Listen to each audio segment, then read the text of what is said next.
panahon ngayong umaga po ng October 26, 2024 na kung saan sa ngayon po ay dalawang bagyo ang nasa labas ng ating area of responsibility sa silangan at kanlurang bahagi. Tuluyan na po na lumabas sa ating area of responsibility ang dating bagyong si Christine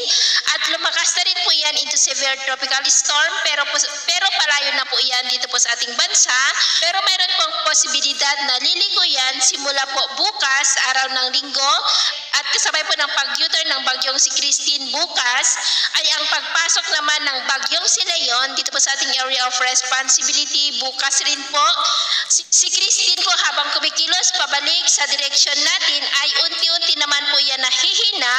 hanggang sa tuluyan po yan na malusaw bago pa man makapasok dito sa ating area of responsibility. Habang si bagyong Leon naman ay unti-unti po ang paglakas niyan habang papalapit at papasok dito sa ating area of responsibility simula po bukas,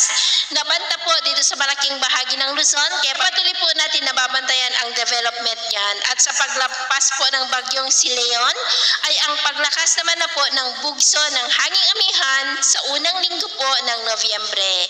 At ito naman po pinapakita ng forecast model natin pong ginagamit hanggang po sa susunod na 2 linggo. At sa lagay po ng ating panahon ngayong madaling araw ay may daloy po ng southwesterly wind na nagdudulot po ng maulap na kalangitan with isolated rain sa ilang bahagi ng Bataan, Metro Manila, Palawan, Mindoro Provinces, Legazpi, Panay Island, Tudu Archipelago, Negros, Zamboanga Peninsula at Lanao Provinces. Sa nalalabing bahagi ng ating bansa, lalo na sa silangang bahagi, ay generally fair weather po tayo. At mamaya ay sisikat pa rin ang araw sa malaking bahagi ng ating bansa, pero dahil pa rin sa westerly wind ay maulap po ang kalangitan with isolated rain sa ilang bahagi ng Bataan, Metro Manila, Bulacan, Mindoro Provinces, Palawan, Romblon, Masbate, Legazpi, Sorsogon, Panay Island, Negros, Northern Cebu, Leyte, Northern Samar, Sulu Archipelago, Northern Mindanao at Dinagat Island. At mamayang hapon,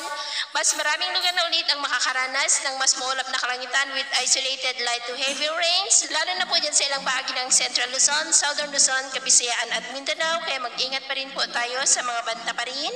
ng mga pagbaha at pagguho ng lupa. At sa atin naman pong mga baybayin,